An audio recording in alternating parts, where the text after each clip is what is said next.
Hey everybody, Mr. Piercy here. What we're going to be looking at in this video is how we look at segments on a line and compare the lengths of them. We're going to be looking at them using what we call coordinates, which would really just be a number on a number line. But we can also look at them in terms of an algebraic expression, meaning, well, if I have two parts of a smaller segment, of a bigger segment rather, that I add together, well, we can represent the lengths of those segments rather than with a number, but we can represent them with an algebraic expression that we can write equations with and solve them that way. So here we have our first postulate for this stuff about segments, and this is called the ruler postulate. Now remember, a postulate is a statement that you can accept to be true. Now, what you're seeing here in the picture is that we have 2 points. We have point A and we have point B on a number line or on a line. Well, if we look at that on a ruler, we can give point A a value, which we refer to as a coordinate. Now, a lot of times what you're used to seeing as a coordinate might be on a coordinate plane where you would say, well, here is a point A and it would have an X and a Y value. Well, on a ruler, we're just looking at it on a line. So each point, A or B, will only have a number, not a pair of numbers like we would on a grid or on a coordinate plane. So what I want you guys to understand is that the distance, however long segment AB is, it is found by taking the absolute value difference of the two coordinates. And the reason why we can say it's the reason why I can write it in both directions, either saying A minus B or B minus A, is because we're taking the absolute value of those things. On a number line, you can remember that, well, I can go to here's 0, so I can go to the positive side of the number line, or I can go to the negative side of the number line. Well, distance doesn't care about whether you're on the positive side of the number line or the negative side of the number line. All it cares about is how far away am I from 0. So that's just the distance, and distance can never be represented with a negative value. That's what the absolute value reason of the ruler postulate is giving us.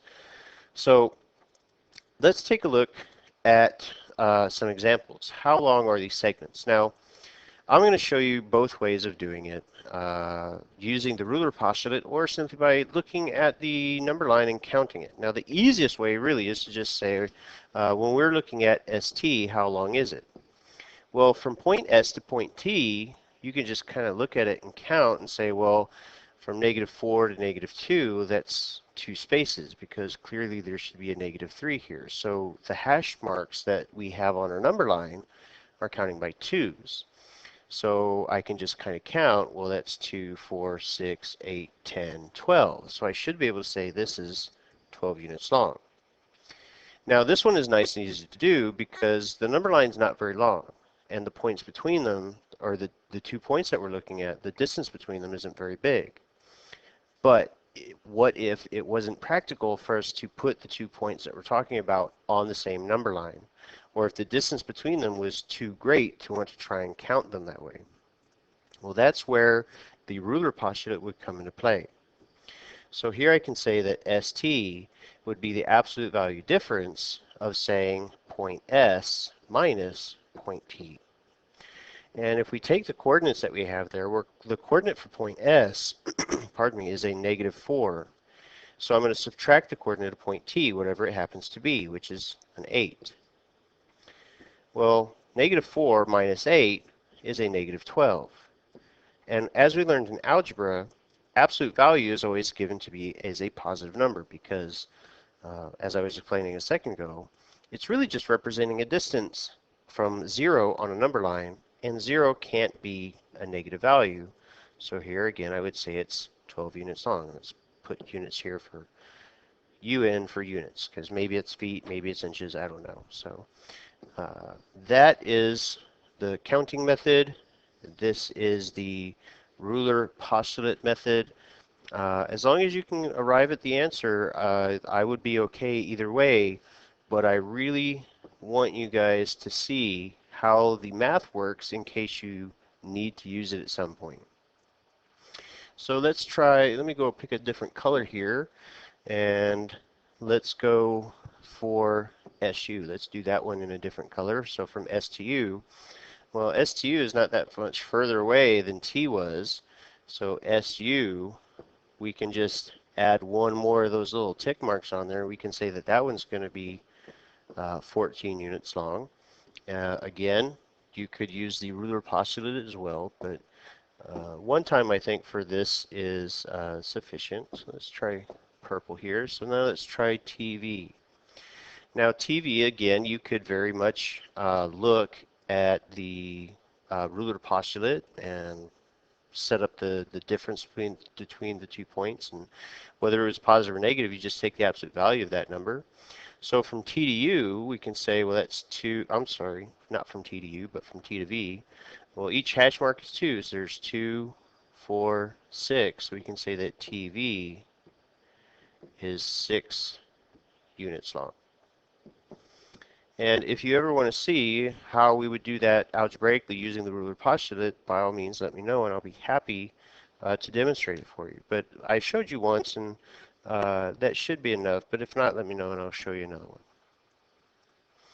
So here we're talking about this is a very commonly used thing in algebra, I'm sorry, not in algebra, in geometry, but it has a very strong algebra connection.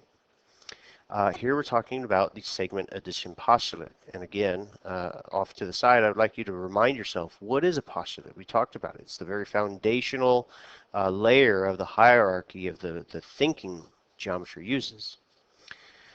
Well, the segment addition postulate is what we're saying is I can take one segment and break it up into smaller pieces, whether that's 2 pieces, 3 pieces, 4 pieces, doesn't matter.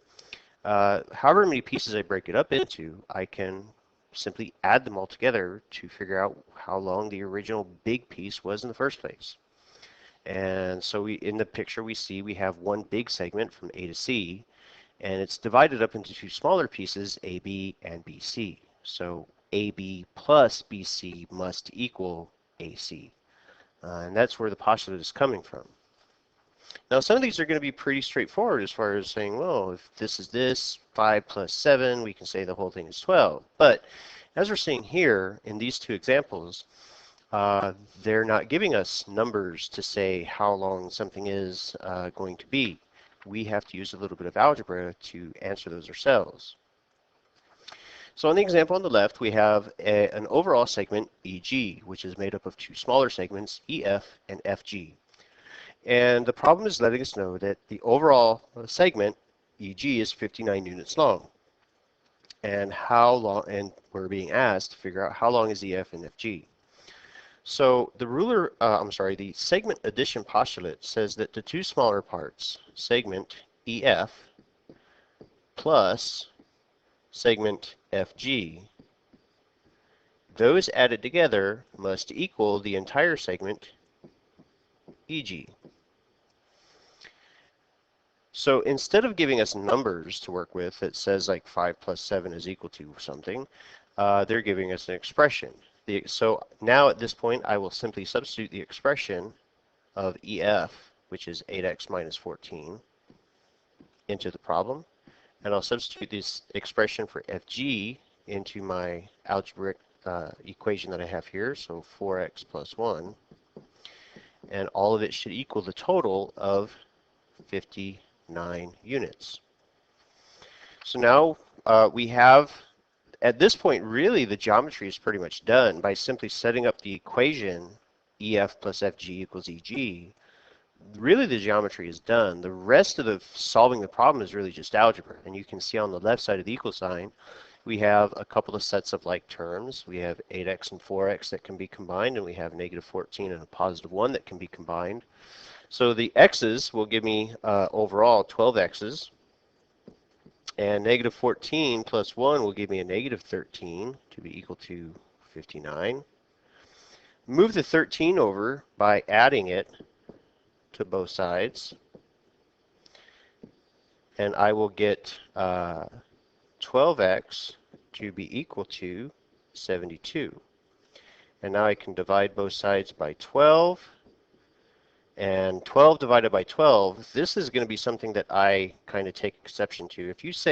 If an algebra teacher ever says 12 divided by 12 cancels out, please correct them and say they don't cancel. It simplifies to be the number 1, and 1 times x is just x. And 72 divided by 12 simplifies to be 6. Now that's not the answer to the question. The question is, how long is EF and FG? Well, if EF, and I'm going to pick a different color here so it doesn't all blend together. Let's do red for EF. So here I'm going to say EF was the expression 8x minus 14. So now that I know that x is 6, I can substitute that into the expression and say 8 times 6 minus 14. And here we'll get, well, 8 times 6 is 48, and 48 minus 16 says that this is going to be 34 units. UN. So there's half of our answer right there, EF. And let me pick another color for FG, and let's try whatever this one is. So here we would say FG, and again we'll do the same process. The expression that we started with was 4x plus 1, and I will now substitute the 6 in, and I'll say 4 times 6 plus 1, and 4 times 6 is 24, and 24 plus the 1 will give me 25 units. And we can be relatively confident in our answer, because if I take my two values that I got for EF and FG, 34 and 25, when I add them together, I get the 59 that the problem told me EG was. So I can feel pretty confident that we have the correct answer there. So now let's take a look at our next problem here. Same exact setup, and really once you see a couple of these things, depending on your comfort level with your algebra, they're going to go really quickly. Because it's just this plus this equals something else, or maybe there's 3 segments and it's this plus this plus this equals something. But once you set up the problem and the geometry is over, it's just a matter of running through the algebra real quick and seeing what you get. So here I would set it up by saying segment JK plus segment KL has to be equal to segment JL. And substitute each expression for the length of the segment, and I would say 4x plus 6 plus the 7x plus 15 must equal the overall 120 units that JL has to be. So combining my like terms on the left side of the equal sign, the x's combine to give me 11 x's, and the numbers combine to give me 21, to be equal 120. Move the 21 over through subtraction, and I will get 11x to be equal to 99. Divide both sides by 11, and x is going to be 9.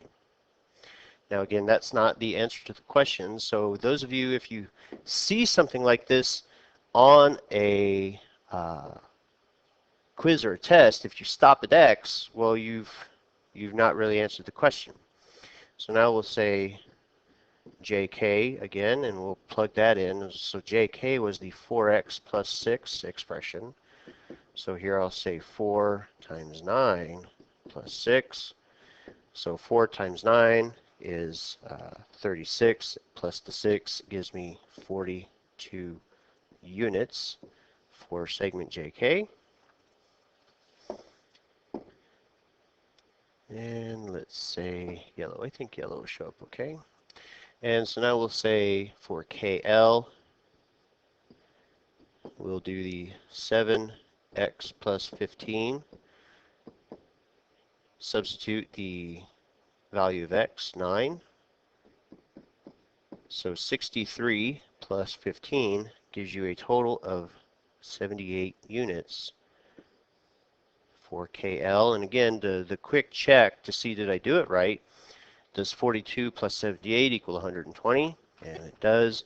So again, I can feel pretty confident that we're done. And I forgot this. No, I don't want to circle the x. I only want to circle the actual answers. I almost tried circling the x is equal to 6 on the previous problem. That is pretty much what the segment addition postulate is going to tell us. Now this is, let me scroll ahead. Yeah, this is really going to be the last thing that we're going to talk about in this portion of the video, is we're just kind of comparing segment lengths. So the one thing that I want to kind of point out to you is the symbol that we have here. This is what I'm telling you what it means. Remember, a lot of our math symbols have English translations. This means equals to. Well, the equal sign with the squiggly line above it is the word congruent to, and if you recall what congruent means, it is the same size and the same shape. Well, here we're not looking at shape necessarily. We'd be looking at size, saying are they the same length? And this is really going back to what we talked about on the ruler postulate, where we're kind of just counting the lengths to see how long they are, or maybe using the ruler postulate with the absolute value difference to see how long they are. So let's see, is AC congruent to BD? Well, I want to know, well, how long is segment AC? And coming here to the number line, I'm going to just count it. So -2, again, it looks like we're counting by 2's, because between -2 and 0, I should have a -1 there. So here's 2, 4, 6, and half of 1 would be 7, so that is 7. And now I'll go ahead and do the same thing with the other segment. Let's try red here. So now we have BD. Well, BD is going to be from here, this will be 2, 4, 6, and another half, and that would also be 7. So in this case, BD is 7. So in this case, since the measurement of AC is equal to the measurement of BD, then the segment AC must be congruent to segment BD.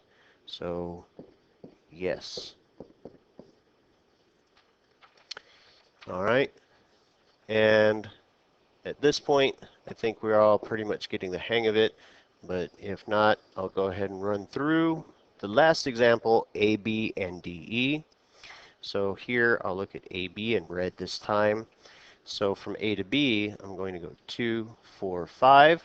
So AB is equal to 5. And different color. So DE we'll do in this color.